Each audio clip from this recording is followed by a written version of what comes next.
Hello बच्चों, आज हम क्लास 9th मैथ्स का चैप्टर 8 करेंगे, एक्सप्लोरिंग सीक्वेंसेस एंड प्रोग्रेशंस। तो सीक्वेंसेस का चैप्टर है ये मेन। एक्सरसाइज 8.1 शुरू करते हैं हम। इसका क्वेश्चन नंबर फर्स्ट है, find the first 5 terms of the sequence in which the nth term is given by this. First, second, third, 3 part हैं। पहले फर्स्ट पार्ट ये देखते हैं हम, इसको सोल्व कैसे करेंगे हम। क्या दे रखा है? nth टर्म दे रखी है किसी सीक्वेंस की 3n-4। क्या करेंगे?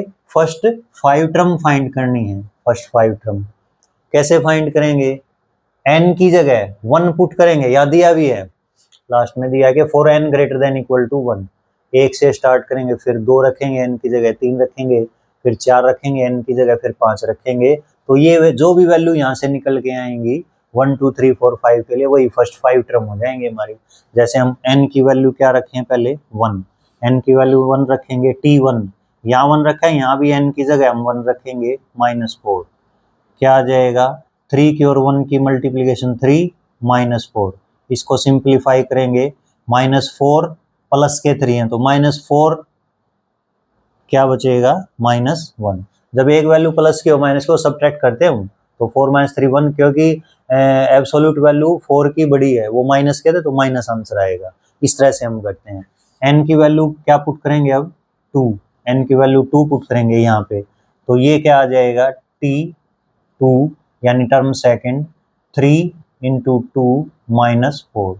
क्या किया हमने? यहाँ भी n की जगह 2, यहाँ भी n की जगह 2, सेकंड टर्म आ जाएगी। फर्स्ट टर्म -1 थी, सेकंड आ जाएगी 3 2 जा कितना 6 -4 कितना आ जाएगा 2।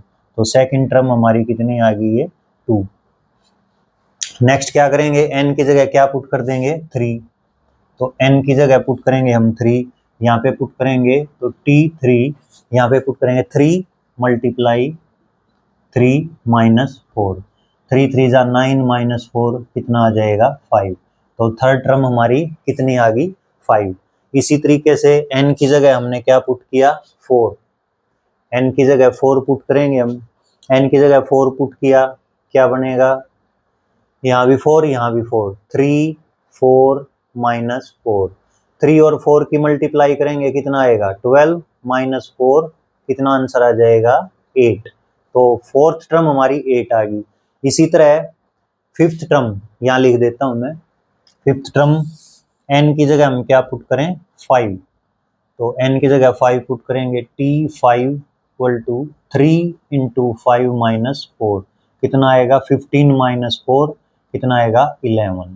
ठीक है ना, ये मल्टीप्लाई करेंगे 15। तो फर्स्ट 5 टर्म कौन सी होगी? फर्स्ट 5 टर्म्स आर क्या बनी? वो सीक्वेंस में लिख देते हैं हम। फर्स्ट -1 सेकंड, 2 थर्ड, 5 4 8 और फिफ्थ टर्म कितनी आई? 11। इस तरह से पहली जो 5 टर्म है, जो फर्स्ट 5 टर्म है हमारी एपी की, ये आ गई इस तरह से। सेकंड पार्ट है इसी क्वेश्चन का। सेकंड पार्ट में क्या दिया? nth term tn = 2 - 5n। क्या करेंगे हम? n की जगह पहले 1 पुट करेंगे, n की जगह 1 पुट किया, क्या टर्म बनेगी?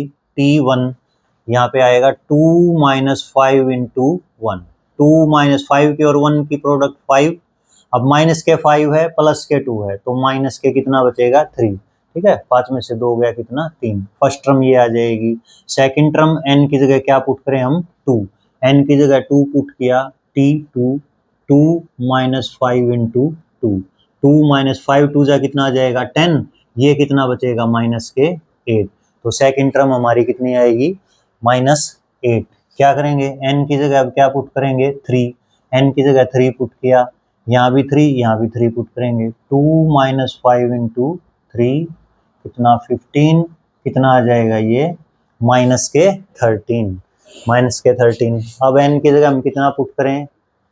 n की जगह 4 पुट करेंगे, तो फोर्थ टर्म आएगी 2 - 5 × 4, 5 4 जा कितना होगा? 20। कितना बचेगा? ये -18। फोर्थ टर्म हमारी ये आ गई। और लास्ट फिफ्थ टर्म n की जगह 5 पुट करो, तो t5 = 2 -5 इंटू 5, 2 माइनस ये कितना 25, 5 5 जा, और 25 में से 2 हम लेस करेंगे कितना आएगा 23, फिफ्थ टर्म ये आएगी। तो हम किस तरह से लिखेंगे 5 terms of this sequence. First 5 terms are, क्या हुई फर्स्ट कौन सी थी -3, नेक्स्ट है -8, नेक्स्ट -13, -18 एंड -23, ये फर्स्ट 5 टर्म्स ये आ गई। इसी क्वेश्चन का अभी थर्ड पार्ट करेंगे हम। थर्ड पार्ट में nth टर्म क्या दी है हमें, tn equal to n² -2n plus 3, ठीक है। क्या करेंगे n की जगह क्या पुट करेंगे हम, पहले 1 फिर 2 फिर 3 4 5, इस तरीके से पुट करेंगे।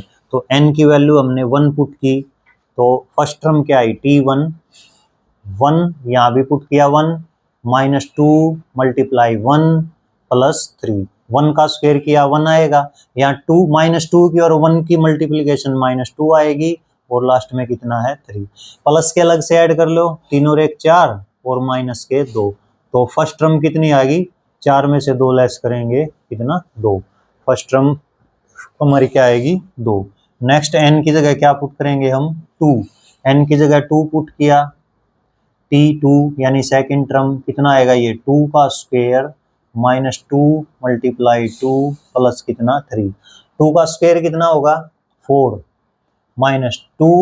-2 मल्टीप्लाई 2 कितना आएगा ये भी -4 प्लस 3, ये कैंसिल हो जाएगा, 4 - 4 0, क्या बचेगा यहाँ से 3, ये n की जगह कितना पुट किया था हमने 2, अब n की जगह यहीं पुट कर देते हैं हम, n की जगह 3 पुट किया हमने, तो क्या टर्म बनेगी थर्ड टर्म, 3 का स्क्वायर -2 मल्टीप्लाई 3 प्लस कितना आएगा 3, 3 का स्क्वायर क्या होगा 3 का स्क्वायर 9, -2 3 जा कितना होगा 6 प्लस कितना 3, तो प्लस के ऐड किए 9 और 3 12, माइनस के 6 कितने बचेंगे प्लस के 6, थर्ड टर्म ये आ गई हमारी। फोर्थ टर्म यहाँ फाइंड कर लेंगे हम, n की जगह क्या पुट करेंगे हम 4, तो यहाँ पे 4 पुट किया, t4 क्या आ गया ये 4 का स्क्वायर -2 मल्टीप्लाई 4 प्लस कितना 3, 4 का स्क्वायर हो गया 16, 2 4 जा कितना हो गया 8 प्लस 3, 16 और 3 प्लस के अलग से ऐड किए माइनस का 8, कितना बचेगा ये 11, तो फोर्थ टर्म ये आ गई। फिफ्थ टर्म यही कर देते हैं हम, n की जगह क्या पुट किया 5, तो n की जगह 5 पुट किया, t5 कितना आ जाएगा ये 5 का स्क्वायर -2 मल्टीप्लाई 5 प्लस कितना 3, 5 का स्क्वायर कितना हो गया ये 25, -2 5 जा 10 प्लस 3, 25 और 3 प्लस के ऐड किए 28, माइनस के 10 है, और ये कितना बचेगा 28 - 10 18, ये फिफ्थ टर्म आ गई। तो इसी तरह हम लिख सकते हैं 5 टर्म्स, 5 टर्म्स इसकी कितनी होगी, फर्स्ट 5 टर्म्स 2 3 6 11 एंड 18, ये फर्स्ट 5 टर्म्स इसकी आ गई। क्वेश्चन नंबर सेकंड है इसी एक्सरसाइज का 8.1 का, find the 10th and 15th term of the sequence, 10th term और 15th टर्म हमें फाइंड करनी है। तो nth टर्म दे रखी है tn कितना 5n - 3, यहाँ से पता लगता है n लिखा है तो nth टर्म है ये, अगर मैं यहाँ पे n की जगह 10 कर दूंगा तो 10th टर्म हो जाएगी, n की जगह मैंने 10 पुट कर दिया, यहाँ भी n की जगह 10 पुट करना पड़ेगा -3, तो 10th टर्म आ जाएगी। तो 5 की और 10 की मल्टीप्लिकेशन कितनी आ गई 50 - 3, 50 में से 3 लेस करेंगे कितना आएगा 47, तो 10th टर्म ये आ गई हमारी इसी सीक्वेंस की 47, जिसकी एंड टर्म ये है। अब 15 टर्म फाइंड करेंगे तो n की जगह हम क्या पुट कर देंगे यहाँ पे 15, n की जगह 15 पुट किया, क्या किया 5 मल्टीप्लाई 15 माइनस कितना 3, 15 और 5 कितना आ जाएगा 75, इनकी मल्टीप्लिकेशन 15 पंजे 75 माइनस का 3 कितना आ जाएगा ये 75 माइनस 3 72। तो 10th टर्म तो इस सीक्वेंस की क्या है 47 और 15th टर्म क्या है 72।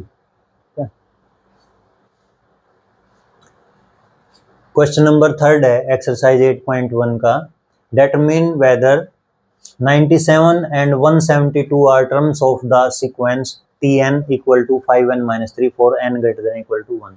कोई सीक्वेंस दिया जिसकी nth टर्म ये दी है, उसमें पूछा है क्या 97 और 172 इस सीक्वेंस में कहीं टर्म आएंगी या नहीं आएंगी।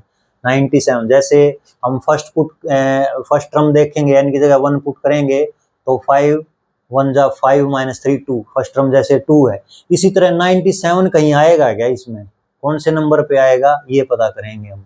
तो किस तरह से करते हैं हम, मान लेते हैं 97 है ना nth टर्म, इसकी nth टर्म है, nवें नंबर पे आएगा, ठीक है। तो हम ऐसे करेंगे let 97 be its nth term. Same step पे ये भी हो जाएगा 172 भी उसी तरह से हो जाएगा। तो पहले 97 चेक करते हैं। nth टर्म को हम लिखते कैसे हैं, tn करके, ये हमने 97 माना है। तो 97 tn की जगह यहाँ पुट कर देंगे जो ये हमें सीक्वेंस दी है। tn कितना दिया है 5n माइनस 3। यहाँ से n की वैल्यू नेचुरल नंबर आनी चाहिए, ठीक है। कैसे, tn की जगह हमने 97 पुट किया यहाँ पे और ये 5n माइनस 3 जो गिवन था उसमें tn की जगह 97 nth टर्म मानी है ये हमने। तो -3 पहले इधर लेके आऊंगा मैं, ट्रांसपोज करूंगा, क्या आ जाएगा +3, इधर क्या है 5n, 97 + 3 कितना हो गया 100 equal to 5n।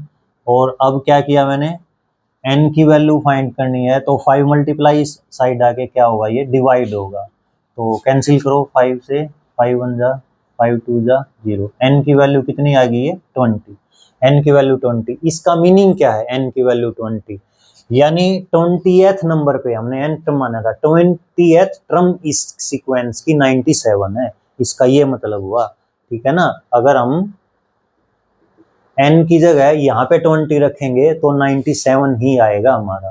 20th term इस सीक्वेंस की क्या आएगी 97।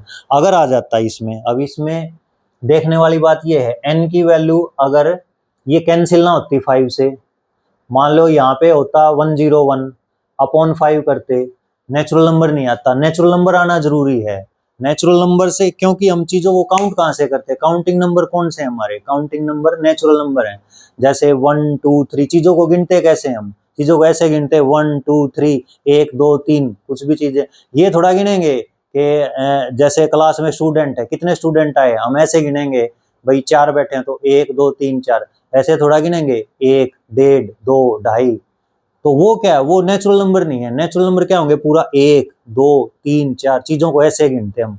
तो ये भी सीक्वेंस की टर्म गिनी है हमने, टर्म गिनेंगे, पहली टर्म दूसरी टर्म, इसी तरह 20वीं टर्म या 20, ठीक है 20th टर्म, वो क्या आई हमारी 97 आई।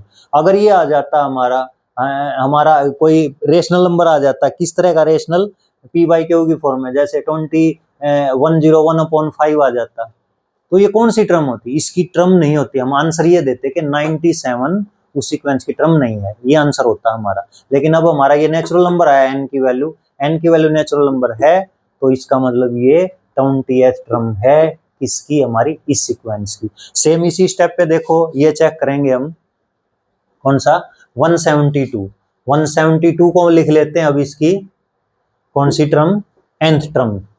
n की वैल्यू अगर नेचुरल आती है तो ठीक है, नेचुरल नहीं आती तो हम कह देंगे कि ये इसकी टर्म नहीं है। तो हमने क्या लिखा, अब 172 बीट्स n टर्म ले ली हमने, तो tn को अब 172 पुट करना है जो सीक्वेंस हमें दी है।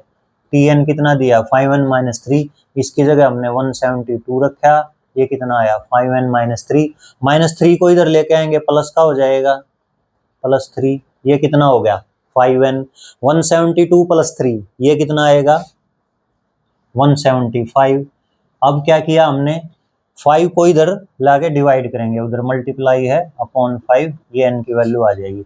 5 से कैंसिल करो, कितना 35 पे कैंसिल हो गया, यानी n की वैल्यू 35 आई। ये भी नेचुरल नंबर आई, इसका मतलब 35th नंबर पे, इस सीक्वेंस की 35th नंबर पे हमारा 172 आएगा। यानी 35th टर्म जो हमारी आएगी वो क्या आएगी 172। तो ये दोनों कौन सी 97 और 172 क्या लिखेंगे? Yes 97 and 172 are terms of this sequence। This sequence यानी जो दी गई सीक्वेंस कौन सी? tn equal to 5n minus 3।